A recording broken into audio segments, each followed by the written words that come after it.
Hello everyone, कैसे हो आप लोग। उम्मीद करते हैं कि आप लोग बहुत बढ़िया होंगे। 2027 में जितने जैक बोर्ड के बच्चे एग्जाम देने वाले हैं उनके लिए पहले ही बताया जा चुका है कि आप लोगों के लिए बैच आ चुका है, लेकिन फिर ये जो हम लोग करवा रहे हैं आप लोगों के लिए वो हर एक सब्जेक्ट का आपके पास डेमो वीडियो बहुत ही सिस्टमैटिक वे में जाएगा। जैसे कि आपको पता है कि मैं इकोनॉमिक्स और इंग्लिश पढ़ाने वाला हूं, ठीक है। और इकोनॉमिक्स और इंग्लिश में सबसे पहले हम लोग सारा सिलेबस देखेंगे कि आखिर दो बुक जो हमारे पास है इकोनॉमिक्स का, मैक्रो इकोनॉमिक्स और माइक्रो इकोनॉमिक्स, आखिर उसमें सिलेबस क्या क्या है और कौन कौन सा चीजों को कवर करना है, वो सारे चीजों के बारे में देखेंगे। सबसे पहले जब सिलेबस सारे बच्चों को पता हो जाएगा तो एक एक चैप्टर से स्टार्ट करेंगे और सारे चैप्टर को अच्छे तरीका से पढ़ेंगे। यानी कि आपको एनसीईआरटी बेस्ड हर एक टॉपिक को, हर एक पॉइंट को और हर एक वर्ड को समझाया जाएगा, जिससे किताब से आपको कोई प्रॉब्लम नहीं आएगा। और जैक बोर्ड में जितने भी क्वेश्चन आते हैं आप इतना कंफर्म रहिए कि एनसीईआरटी से बाहर नहीं जाएगा। वैसे तो मैक्सिमम क्वेश्चन रिपीटेड ही होते हैं, लेकिन फिर भी आपको जो यहाँ पे करवाया जाएगा आपके एग्जाम के लिए सफिशिएंट होगा। तो एक एक करके समझेंगे, सिलेबस देखेंगे। यहाँ पे दिख रहा होगा आपको कि सबसे पहले आपको यहाँ पे सिलेबस डिस्कशन इकोनॉमिक्स का, इकोनॉमिक्स में सबसे पहले हम लोग माइक्रो इकोनॉमिक्स देखेंगे, उसके बाद मैक्रो इकोनॉमिक्स देखेंगे, क्योंकि स्टार्ट करने से पहले सिलेबस पता होना जरूरी है। वरना हम चाहते तो डायरेक्ट आप लोग क्लास स्टार्ट कर सकते थे, लेकिन कहीं ना कहीं अभी आपके पास टाइम ठीक ठाक है। आप लोग अभी से यदि प्रिपरेशन करते हैं हमारे साथ तो आप जिस तरीका से पिछले बार सिर्फ और सिर्फ 3 महीना या फिर 2 महीना के लिए क्लास लिया गया था और उतने में ही मैक्सिमम बच्चे ने बहुत अच्छा स्कोर किया, लेकिन जो बच्चे मेरे साथ स्टार्टिंग से जुड़े रहेंगे वो इतना कंफर्म मान के चलें कि इंग्लिश या फिर इकोनॉमिक्स हो, दोनों में आप 95 प्लस स्कोर आराम से कर सकते हैं। और जो कमजोर बच्चे हैं वो सच में चाहते हैं कि हमको एक प्रॉपर गाइडेंस मिले, कि कोई टीचर स्टार्टिंग से लेकर के लास्ट तक हमको एक एक चैप्टर, एक एक क्वेश्चन और एक एक पॉइंट समझाए, तो आप उसके लिए बैच में इनरोल हो जाएं। और उसके बाद आपको वहां पे 822113 नंबर दिया गया है, आप वहां पे देखिए 82 कितना नंबर था एक बार देख लीजिएगा, 8217232511 उस नंबर पे कांटेक्ट करेंगे और फिर कांटेक्ट करने के बाद आपको मेरा नंबर मिल जाएगा। फिर वहां से आपको सारे पॉइंट्स पे डिस्कशंस किया जाएगा, आपको एग्जाम तक गाइड किया जाएगा प्रॉपर तरीका से, जिससे आप अच्छा मार्क्स स्कोर कर सकते हैं। कमजोर बच्चे हो चाहे अच्छे बच्चे हो, उनके लिए कोई दिक्कत नहीं है, आप यहाँ पे आ सकते हैं, आपके लिए बेस्ट प्लेटफॉर्म होने वाला है। सबसे पहले हम लोग माइक्रो इकोनॉमिक्स देखने वाले हैं। क्या बोले, सबसे पहले हम लोग क्या देखने वाले हैं बाबू, तो माइक्रो इकोनॉमिक्स देखने वाले हैं कि आखिर माइक्रो इकोनॉमिक्स में कितना चैप्टर है और कौन से चैप्टर में क्या क्या कंटेंट है, वो सारे कंटेंट देखने वाले हैं, सब कुछ समझने वाले हैं एक एक करके। सबसे पहले यहाँ पे आपको देखने के लिए मिल रहा होगा, सबसे पहला चैप्टर इंट्रोडक्शन है, यानी कि इसमें आपको माइक्रो इकोनॉमिक्स के बारे में इंट्रोडक्शन बताया गया है कि माइक्रो इकोनॉमिक्स होता क्या है, इंडिविजुअल्स लेवल पे जो काम किए जाते हैं या फिर किसी एक इंडिविजुअल्स का इनकम के बारे में, उसका कंजम्पशंस के बारे में, जो भी चीज एक इंडिविजुअल्स करता है उसके बारे में जो स्टडी किया जाता है वह माइक्रो इकोनॉमिक्स में आता है। आप लोग को इतना तो पता होगा, हम उम्मीद करते हैं। सबसे पहले आपको सिंपल इकोनॉमी होता क्या है, जैसे आप खाना खा रहे हैं, सब्जी ले रहे हैं, सब सिंपल इकोनॉमी के अंदर में आता है। आप जो भी डे टू डे एक्टिविटी करते हैं वो सब इकोनॉमिक एक्टिविटी के अंदर में ही आता है। Central problem of an economy, देश किस तरीका से इकोनॉमी में काम करता है, ऑर्गेनाइजेशनल ऑफ इकोनॉमिक एक्टिविटी, उसके बाद द सेंट्रल प्लान इकोनॉमी, फिर आपका मार्केट इकोनॉमी होता क्या है, और पॉजिटिव एंड नॉर्मेटिव इकोनॉमी, और micro economics and macro economy. जैसे कि आपको बता चुके हैं, ये जो क्वेश्चन है इतना रिपीटेड है कि शायद इतिहास में इससे रिपीटेड क्वेश्चन आज तक नहीं बना होगा, जैक बोर्ड हो सीबीएसई हो। एक क्वेश्चन समझ लीजिए कि हमेशा से हमेशा पूछते आ रहा है और इसके बिना इंट्रोडक्शन चैप्टर कंप्लीट ही नहीं होता है। तो एक क्वेश्चन, उसके बाद प्लान ऑफ द बुक, ये तो कुछ भी नहीं है, लेकिन ये जो 5 पॉइंट है आप लोग को फर्स्ट चैप्टर में पढ़ने के लिए मिलेगा। जैसे ही बाबू हम लोग सेकेंड चैप्टर में जाते हैं, theory of the consumer behaviour. आप क्या है, कंज्यूमर है, आप बायर सेलर भी हो सकते हैं, कोई दिक्कत नहीं है, लेकिन कंज्यूमर का मतलब होता है कि जो लास्ट इंसान किसी चीज को कंज्यूम करता है उसी को हम लोग कंज्यूमर बोलते हैं। जैसे कि ये वीडियो यदि आप मेरा देख रहे हैं तो आप हुए कंज्यूमर, यानी कि आप कंज्यूम कर रहे हैं, ठीक है। तो इसमें क्या क्या पढ़ेंगे बाबू, तो सबसे पहले यूटिलिटी पढ़ेंगे, कार्डिनल यूटिलिटी एनालिसिस पढ़ेंगे, ऑर्डिनल यूटिलिटी एनालिसिस पढ़ेंगे। द कंज्यूमर बजट पढ़ेंगे, इसमें क्या क्या आएगा, budget set and budget line आएगा। बजट लाइन कितना इंपॉर्टेंट टॉपिक है, शायद आप लोगों को पता होना चाहिए। Change in the budget set और optimal choice of the consumer, ये सारा चीज हम लोग चैप्टर 2 में देखने वाले हैं, theory of the consumer behaviour में। जैसे ही हम लोग आगे चलते हैं थर्ड चैप्टर में, सेकेंड चैप्टर ही है, इसमें और पॉइंट है, डिमांड पढ़ेंगे, demand curve and law of demand, शायद बहुत इंपॉर्टेंट। जो भी हम एक्स्ट्रा चीज, जो भी हम क्या कर रहे हैं यहाँ पे टिक कर रहे हैं या फिर आपको बॉक्स बना रहे हैं, आप इतना समझिए कि वो भी बहुत ही इंपॉर्टेंट है। देखिए सबसे पहले ना, आप यदि कोई भी चीज करना चाहते हैं तो आपको सबसे पहले स्ट्रेटजी बनाना बहुत जरूरी है, वरना आप एग्जाम के दिन स्ट्रेटजी बनाएंगे ना तो उसका कुछ मतलब नहीं रह जाता है। पहले आज से लेकर के लास्ट तक जो भी मेरे साथ जुड़ा हुआ रहेगा, आपको 1% भी परेशान होने की जरूरत नहीं होगा। आप मेरे साथ 1 मंथ भी जुड़े रहते हैं तो आपको उतना से ही आने वाला 9, 8, 7 मंथ के लिए अंदाजा लग जाता है कि आपका एग्जाम कितना बेहतरीन होने वाला है। और क्या पढ़ेंगे, deriving a demand curve from the indifference curves and the budget constants, normal and inferior goods, substitute and components, ये बहुत इंपॉर्टेंट है, ठीक है। सब्स्टिट्यूट एंड कॉम्प्लीमेंट जो है वो बहुत ज्यादा इंपॉर्टेंट है, इससे भी क्वेश्चंस भर भर के आता है। Shift in the demand curve, demand curve में जो शिफ्ट होता है वो भी इंपॉर्टेंट है आपका। और movement allowing demand curve and shift in the demand curve, ये आपको पढ़ना है। और लास्ट में मार्केट डिमांड, ये टॉपिक आपको सेकेंड चैप्टर में पढ़ना है। फिर जैसे ही हम लोग आते हैं आगे तो थर्ड चैप्टर इसी में है, सॉरी क्या है, इलास्टिसिटी ऑफ द डिमांड, बहुत ही ज्यादा इंपॉर्टेंट। क्या बोले, इलास्टिसिटी ऑफ द डिमांड जो है आपका बहुत ही ज्यादा इंपॉर्टेंट है। Elasticity along a linear demand curve, देखिए आप लोग ना पिछले बार भी जैसे आप जाकर के देखिएगा हमारा प्रीवियस वीडियो, तो बहुत सारे बच्चे परेशान रहते थे, कम से कम 100 से 150 बच्चे मैसेज करते रहते थे, कमेंट करते रहते थे, सर कर्व से रिलेटेड क्वेश्चन आएगा, सर न्यूमेरिकल आएगा। सर आप लोग को स्टार्टिंग में ही ऐसे तो इस बार पूरा करवाएंगे आपको, ठीक है, एक भी दिक्कत नहीं होने वाला है, क्योंकि जो डाउट पिछले साल बच्चों के साथ था वो डाउट हम नहीं चाहते हैं कि इस बार आप लोगों के साथ आने वाला हो। क्योंकि देखिए हर एक सब्जेक्ट, केमिस्ट्री दे, इकोनॉमिक्स दे, मैथ दे, फिजिक्स दे या फिर आप इंग्लिश दे, सारा सब्जेक्ट 100 नंबर का ही है बाबू। लेकिन जो सबसे ज्यादा एज देता है ना वो 2 ही सब्जेक्ट देता है, इंग्लिश और इकोनॉमिक्स। जो बच्चे इंग्लिश और इकोनॉमिक्स में 90 प्लस स्कोर कर लेते हैं उनका मार्क्स आराम से 82, 83 आ ही जाता है। लेकिन जो बच्चे ये 2 सब्जेक्ट को सब्स्टिट्यूट के जैसा यूज करने लगते हैं कि हुआ तो हुआ वरना कोई दिक्कत नहीं है, उनका मार्क्स इसमें आ जाता है 60, 70, और उसके वजह से सारा सब्जेक्ट का मार्क्स नॉर्मलाइज हो जाता है, एवरेज हो जाता है, और उनका परसेंटेज 70, 75, 72 रह जाता है। लेकिन आप उन बच्चों में नहीं रहना चाहते हैं, आप चाहते हैं कि नहीं मेरे पास ये जो 9 मंथ, 8 मंथ, 7 मंथ है इसका इतना अच्छे तरीका से यूटिलाइजेशन करें कि हम आराम से 90 प्लस स्कोर कर सके, कोई दिक्कत ना हो, ठीक है। अब इलास्टिसिटी अलोंग लीनियर डिमांड कर पढ़ेंगे, factor determining price elasticity of demand for a good, बहुत इंपॉर्टेंट, क्या बोले, बहुत ही ज्यादा इंपॉर्टेंट है। इलास्टिसिटी एंड एक्सपेंडिचर, ये आपको देखने के लिए मिलेगा। नेक्स्ट आगे बढ़ेंगे तो जो थर्ड चैप्टर है आपका production and cost, third chapter का नाम क्या है बाबू, प्रोडक्शन एंड कॉस्ट। यहाँ पे आपको प्रोडक्शन फंक्शन पढ़ने के लिए मिलेगा, short run and the long run production function, ठीक है। ये भी आपका बहुत ही ज्यादा इंपॉर्टेंट है, क्या बोले, ये भी आपका बहुत ही ज्यादा इंपॉर्टेंट है, ध्यान रखिएगा, ठीक है। जो जो आपको इंपॉर्टेंट करते जा रहे हैं आप इतना समझ के चलिए कि वो चीज आपके लिए, ठीक है ना, बहुत ही ज्यादा बेहतरीन होने वाला है, ध्यान रखिएगा, ठीक है। Total product, average product and the marginal product, ठीक है। टोटल प्रोडक्ट, एवरेज प्रोडक्ट और मार्जिनल प्रोडक्ट देखने वाले हैं। जो जो आपको इस चैप्टर में हम मार्क करने वाले हैं वो पॉइंट आपको पता ही होना चाहिए। हम लोग इतना समझ के चलिए कि अभी से स्टार्ट कर चुके हैं, और जब अभी से स्टार्ट कर चुके हैं तो आपको इतना पता भी होना चाहिए कि इसमें भी क्या क्या इंपॉर्टेंट है वो भी देखते जाइए। The law of diminishing marginal utility, देखिए बाबू एक chapter, the law of diminishing marginal product and the law of variable proportion, बहुत ज्यादा इंपॉर्टेंट है। Shape of the total product, marginal product and the average product curve, return of scale, cost, short run cost and long run cost, ठीक है। ये जो आपका है बाबू short run cost and the long run cost बहुत ही ज्यादा important है, देख लीजिएगा इतना चीज। जब नेक्स्ट चैप्टर बढ़ते हैं देखते हैं कि वहां पे क्या क्या इंपॉर्टेंट चीज है।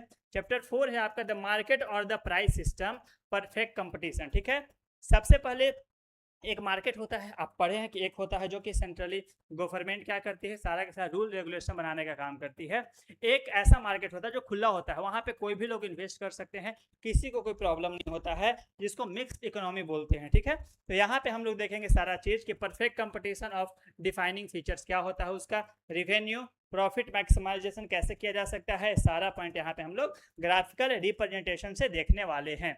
नेक्स्ट चैप्टर देखेंगे, इसी में आपका है supply curve in a firm, जैसे कि short run supply curve of a firm, long run supply curve of a firm, the shut down point और the normal profit and the break even point. ठीक है, determination of firm supply curve, technological progress, input prices, और last आपका है market supply curve, और उसके बाद आपका प्राइस इलास्टिसिटी ऑफ डिमांड, जो कि बहुत ही ज्यादा इंपॉर्टेंट, क्या बोले, बहुत ही ज्यादा इंपॉर्टेंट, ये पॉइंट ध्यान रखिएगा, बहुत ही ज्यादा इंपॉर्टेंट है। अब इतना चीज हम लोग देखने वाले हैं चैप्टर 4 में। देखिए ऐसे माइक्रो इकोनॉमिक्स में आपका 5 चैप्टर है, तो पांचों चैप्टर का हम लोग को अच्छा से प्रिपरेशन करना है, तो आप एक एक चीज को ध्यान से समझिएगा, और उसमें भी जो इंपॉर्टेंट बता रहे हैं देखते जाइएगा। मार्केट इक्विलिब्रियम में क्या क्या आता है आपका, ये पॉइंट आपका इंपॉर्टेंट है। इसमें आपका इक्विलिब्रियम, एक्सेस डिमांड और एक्सेस सप्लाई, जैसे कि market equilibrium fix number of firms, और मार्केट इक्विलिब्रियम फ्री एंट्री यानी जी, जिसको पता है, जो कि इंडिया में कब आया था, आपको पता होना चाहिए कि 1991 के बाद ही आया था सर। 1991 में एक प्रोग्राम आया था जिसको हम लोग LPG बोलते हैं। ठीक है, उस प्रोग्राम के बाद ही फ्री एंट्री और एग्जिट देखने के लिए मिला था, उससे पहले नहीं होता था। एप्लीकेशंस, प्राइस सीलिंग और प्राइस फ्लोर देखने के लिए मिलेगा। ठीक है, नेक्स्ट, ये आपका टोटल क्या था बाबू, तो माइक्रो इकोनॉमिक्स का, क्या बोले, माइक्रो इकोनॉमिक्स का सिलेबस था। इसमें आपको सबसे पहले बताया कि टोटल कंप्लीट चैप्टर तो करना ही करना है, क्या बोले, कंप्लीट चैप्टर तो करना ही करना है, उसमें कोई भी कोताही नहीं बरतना चाहिए। ठीक है, लेकिन सबसे इंपॉर्टेंट चीज है कि इसमें से भी जो इंपॉर्टेंट टॉपिक्स हैं, इंपॉर्टेंट, ठीक है, इंपॉर्टेंट पॉइंट्स है, टॉपिक्स है, उसको सबसे अच्छे तरीका से करना है। फिर जो इंपॉर्टेंट क्वेश्चंस है, क्या बोले, जो क्वेश्चंस है उसको करना है, और लास्ट में आपको जो रिपीटेड क्वेश्चन है, क्या बोले बाबू, जो रिपीटेड क्वेश्चन है, रिपीटेड, ठीक है, रिपीटेड क्वेश्चंस है उसको करना है। तो इतना चीज आपको ध्यान रखना है, इतना करना ही करना है, क्योंकि यदि कंप्लीट चैप्टर कर लेते हैं, फिर इंपॉर्टेंट टॉपिक्स क्वेश्चंस कर लेते हैं, और उसके बाद जो भी रिपीटेड क्वेश्चंस है उसको कर लेंगे, ये आपके लिए बहुत ज्यादा जरूरी है। अब हम लोग यहाँ पे देखने वाले हैं माइक्रो इकोनॉमिक्स, तो हो गया, शायद एक ही फोटो लग गया। अब हम लोग देखने वाले हैं आपका माइक्रो इकोनॉमिक्स, क्या देखने वाले हैं बाबू, माइक्रो इकोनॉमिक्स। यहाँ पे भी हम लोग सारा चीज 6 चैप्टर है, सारा चीज देखने वाले हैं, समझने वाले हैं, लेकिन सिलेबस डिस्कशन हम इसलिए कर रहे हैं क्योंकि आपको यूट्यूब पे भी देखिएगा ना, तो शायद लोगों को सिलेबस के बारे में पता ही नहीं होता, बहुत सारे बच्चों को, और लास्ट में जाते हैं तो उन लोग सोचते हैं कि स्टार्टिंग में तो कुछ नहीं पढ़े, लास्ट में आए और बहुत अच्छा खासा मार्क्स स्कोर कर ले, जो कि ऐसा पॉसिबल नहीं है। यदि आप सच में चाहते हैं कि बहुत अच्छा स्कोर करे और बिना किसी बर्डन के, यानी कि देखिए क्या होता है ना कि आप एक ही दिन आपको बोल दिया जाए कि आपको एक ही दिन में 50 रोटी खाना है, तो आप नहीं खा पाएंगे, शायद आपका पेट दर्द देने लगे और भी प्रॉब्लम का सामना करना पड़ सकता है। लेकिन कोई बोले कि उस 50 रोटी को आप 5 दिन, 10 दिन, 12 दिन में खाएं, तो आप आराम से खा सकते हैं, उसका ना तो आपको साइड इफेक्ट होगा और ना ही उसके वजह से आपको कोई परेशानी का सामना करना पड़ेगा। तो हम चाहते हैं कि आपके सामने जो इतना बड़ा चैप्टर का पहाड़ है, जो आपको लगता है कहीं ना कहीं कि शायद हम लोग से नहीं होगा, आप लोग एक बार स्टार्ट तो कीजिए, आपसे नहीं होगा उसके लिए हम यहाँ पे खड़े हैं, आपको हर एक तरीका से सपोर्ट करने के लिए। और जितना सिस्टमैटिक वे में हम इकोनॉमिक्स और इंग्लिश करवाने वाले हैं, शायद झारखंड में आपको ऐसा इकोनॉमिक्स और इंग्लिश पूरे झारखंड में कोई नहीं करवाएगा। आप आज मेरा वीडियो लेख करके देख लीजिए, उसके बाद प्रीवियस साल का वीडियो देखिए, और उसके बाद किसी भी चैनल के साथ कंपेयर कर लीजिए जो कि झारखंड बोर्ड का है, हम झारखंड बोर्ड का बात कर रहे हैं, ऐसा कोई पढ़ाया होगा तो आप हमसे बात कर लीजिएगा, आपको बहुत ही सिस्टमैटिक वे में समझा करके बताया जाता है, ध्यान रखिएगा। सबसे पहले इंट्रोडक्शन, यानी कि सबसे पहला चैप्टर हर एक माइक्रो पढ़े चाहे मैक्रो पढ़े, दोनों का इंट्रोडक्शन आता है। और यहाँ पे एक ही कॉमन चीज है, माइक्रो इकोनॉमिक्स और मैक्रो इकोनॉमिक्स, और यहीं से दो चैप्टर सेम हो जाता है दोनों का, ज्यादा डिफरेंसेस नहीं होता है। डिफरेंसेस तो होता है क्योंकि जब हम लोग माइक्रो का बात करते थे तो वहां पे एक इंडिविजुअल्स के बारे में पढ़ रहे थे, लेकिन जब मैक्रो का बात करते हैं तो वहां पे हम लोग एग्रीगेट का बात करते हैं, टोटल का बात करते हैं, होल इकोनॉमी का बात करते हैं। लेकिन दोनों का डिफरेंस पूछता है, या तो माइक्रो में पूछेगा कि मैक्रो में, और दोनों चैप्टर कॉमन होने की वजह से यहां से हर साल एक क्वेश्चन बनता है कि difference between the micro economics and macro economics. और बहुत सारे बच्चे ए भी क्वेश्चन नहीं करके आते हैं, जो कि 3 नंबर आपको अभी से सिक्योर कर सकते हैं। सबसे पहले पढ़ेंगे इमरजेंस ऑफ मैक्रो इकोनॉमिक्स, फिर पढ़ेंगे context of the present book of macro economics. ठीक है, जैसे ही फर्स्ट चैप्टर कंप्लीट होगा बाबू आपका, उसके बाद हम लोग बढ़ेंगे सेकेंड चैप्टर में, जो कि नेशनल इनकम अकाउंटिंग। देखिए, फर्स्ट चैप्टर में तो हम लोग सिर्फ कॉमन चीज देखेंगे, ज्यादा उतना प्रेशर नहीं आपको होगा, क्योंकि वहां पे हम एक इंडिविजुअल्स के सैलरी के बारे में, एक कंजम्पशन के बारे में, एक इंडिविजुअल्स के गुड्स और परचेजिंग पावर के बारे में, ये सब चीज देखेंगे। डिमांड्स क्या होता है, इलास्टिसिटी डिमांड, बहुत इजी चीज देखेंगे, जो कि आप सिर्फ थ्योरेटिकली समझ लेंगे और अपने लाइफ से, अपने आसपास के इन्वायरमेंट से, लोगों के साथ जो आप खरीदते हैं बेचते हैं उसके साथ कनेक्ट करेंगे, सारा टॉपिक समझ में आ जाएगा। लेकिन जब हम लोग बात करते हैं माइक्रो इकोनॉमिक्स का, as a whole country economy, aggregate economy, तो वहां पे आपको कहीं ना कहीं कुछ टेक्निकल टर्म्स होते हैं जो कि आप मिस आउट कर जाते हैं और आपको समझ में नहीं आता है। और उसी जो टेक्निकल टर्म्स बोल लीजिए, या फिर ऐसा नॉलेज जो आपके पास नहीं पहुंचा है, और उसका जो कंफ्यूजन है उसी को दूर करने के लिए हम यहाँ पे आपके सामने आएंगे और आपको एक एक करके समझाने वाले हैं। सिर्फ मेरा आप 1-2 वीडियो देखिएगा, उसके बाद आप बैच परचेज कीजिएगा, उससे पहले करने की कोई जरूरत नहीं है, क्योंकि आप जब तक अपने आप को सेटिस्फाई ना कर ले, आप बिल्कुल भी बैच परचेज ना करें। लेकिन जिस दिन आपको लगे कि हाँ, यहाँ से शायद हम कुछ सीख सकते हैं और एग्जाम में अच्छा स्कोर कर सकते हैं, और पहले बच्चों का रिस्पॉन्स देख ले कि पिछली बार बच्चों का क्या रिस्पॉन्स था, उसके बाद आप अपना मन बनाए। लेकिन एक बार मन बना लेंगे तो आपको भी पता चल जाए कि हाँ, यहाँ पे सच में हमको बहुत ही बेहतरीन एजुकेशन मिला है, वो भी बहुत ही आराम से समझा करके एक एक पॉइंट को क्लियर तरीका से क्रिस्टल क्लियर कर दिया जाएगा, आपको कोई भी परेशानी नहीं आने वाला है। Some basic concept of macroeconomics, circular flow of income. जैसे आपको बताया था ना कि भैया आप पैसा लिए, दुकान वालों को दिए, दुकान वाला एम्प्लॉयर्स को दिया, वह किसी और को दिया, और वो घूम करके पूरा का पूरा इकोनॉमी में घूमते रह जाएगा। कैसे घूमता है वो सारे चीज के बारे में देखेंगे। The product of value added method, expenditure method, income method और फैक्टर बेस। ए पॉइंट बाबू बहुत इंपॉर्टेंट है, और यहाँ पे ना बच्चा लोग बहुत ही ज्यादा कंफ्यूज करता है, और इतना कंफ्यूज करता है कि क्या ही बोले आपको। क्योंकि हम चाहते हैं कि आप कंफ्यूज नहीं करें, क्योंकि आप मेरे यहाँ से पढ़ रहे हैं विद्या केंद्र से, और यदि आप विद्या केंद्र से पढ़ रहे हैं तो आपको किसी भी चीज का परेशानी नहीं आने वाला है। सम मैक्रो इकोनॉमिक्स आइडेंटिटीज पढ़ेंगे, नॉमिनल एंड रियल जीडीपी पढ़ेंगे, और जीडीपी एंड वेलफेयर। देखिए, नॉमिनल एंड रियल जीडीपी बहुत ज्यादा इंपॉर्टेंट है बाबू, ये पढ़ेंगे, इसको बहुत ही अच्छे तरीका से समझाएंगे।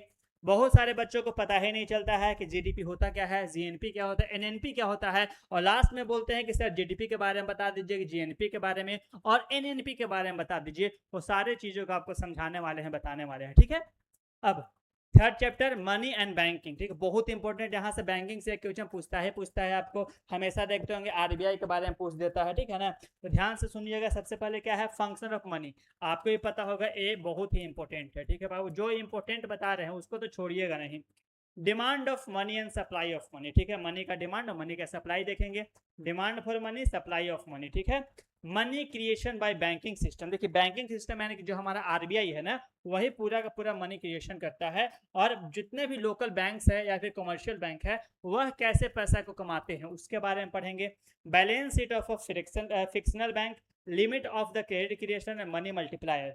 मनी मल्टीप्लायर बहुत इंपॉर्टेंट है, मनी मल्टीप्लायर बहुत ज़्यादा इंपॉर्टेंट है। Policy tool to control money supply. देखिए, मनी सप्लाई ना हर एक देश में कंट्रोल किया जाता है, और इंडिया में किसके द्वारा किया जाता है, आप लोग कमेंट सेक्शन में बताएंगे कि इंडिया में मनी सप्लाई, क्या बोले, इंडिया में, इंडिया में मनी सप्लाई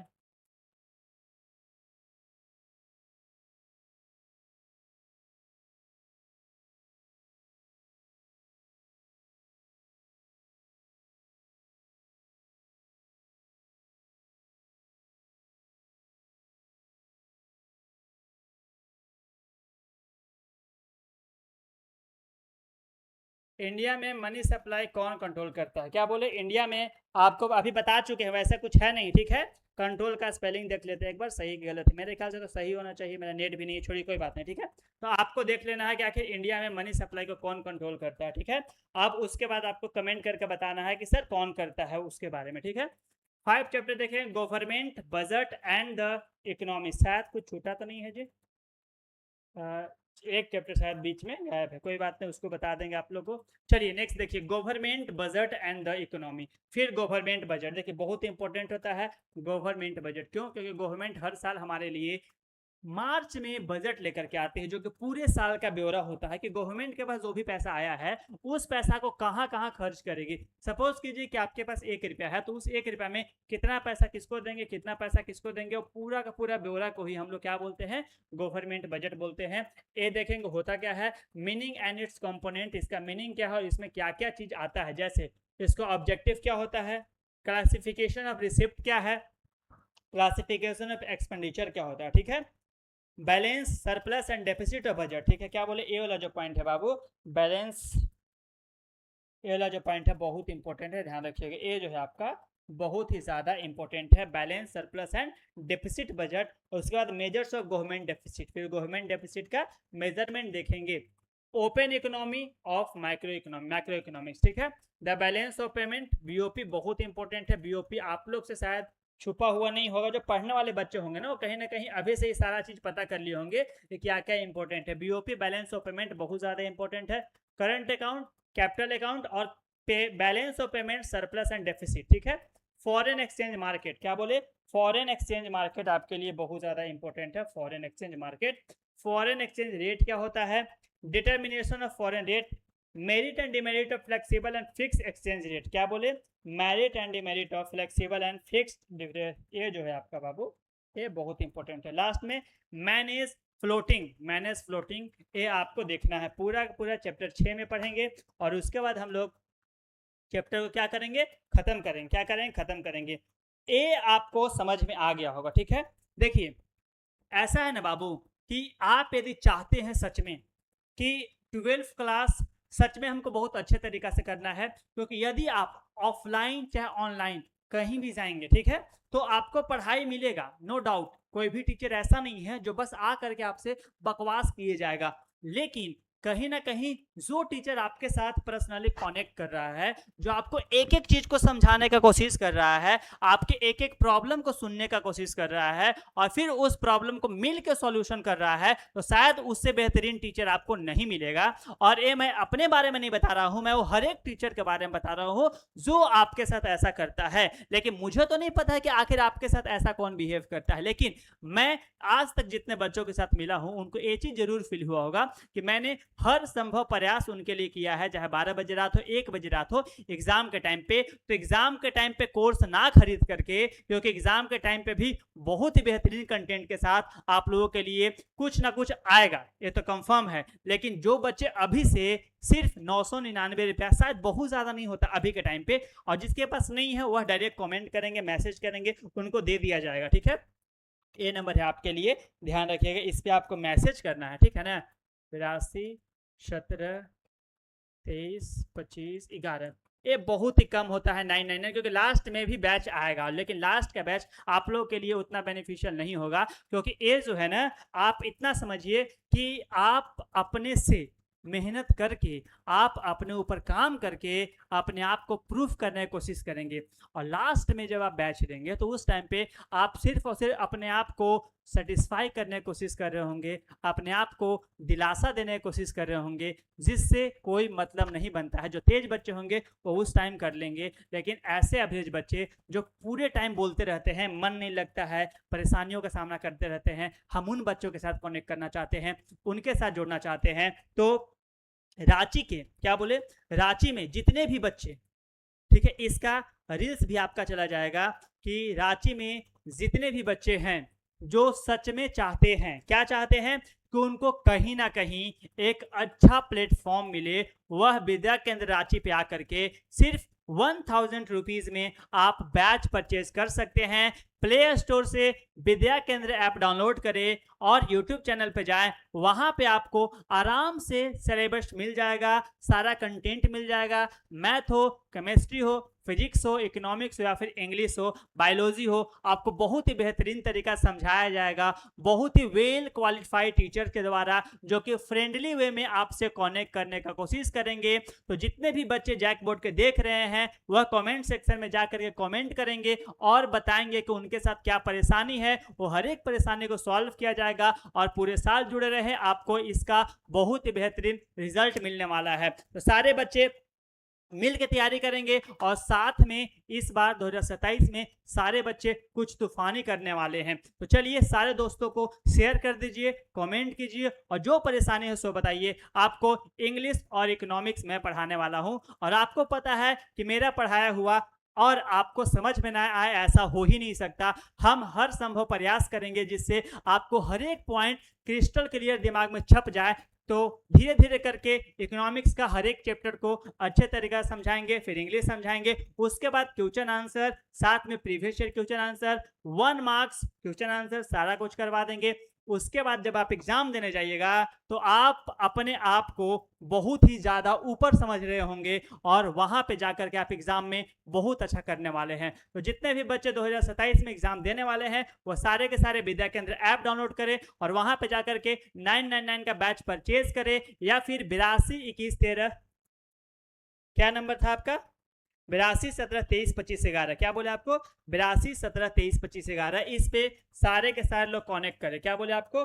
8217232511 और कमेंट सेक्शन में बताएं कि आपको क्या परेशानी है। सबसे पहले आपको सारा चैप्टर समझ लेना है और सारा कुछ समझने के बाद ही बैच खरीदना है। तो चलिए आप अपना ध्यान रखिए, पढ़ते रहिए और 2027 बेहतरीन करने की कोशिश कीजिए कि अभी मेरे पास 2026 में बहुत टाइम है, उसका यूटिलाइजेशन करते हैं और बहुत ही अच्छे तरीका से बहुत ही अच्छा मार्क्स लाने का कोशिश करेंगे।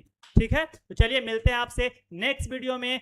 माइक्रो इकोनॉमिक्स का पहला चैप्टर पढ़ने वाला है, इंट्रोडक्शन। होता क्या है माइक्रो इकोनॉमिक्स? बहुत ही सरल, बहुत ही सिंपल और बहुत ही आराम से, जिसके बाद आपको कोई भी परेशानी नहीं आएगी।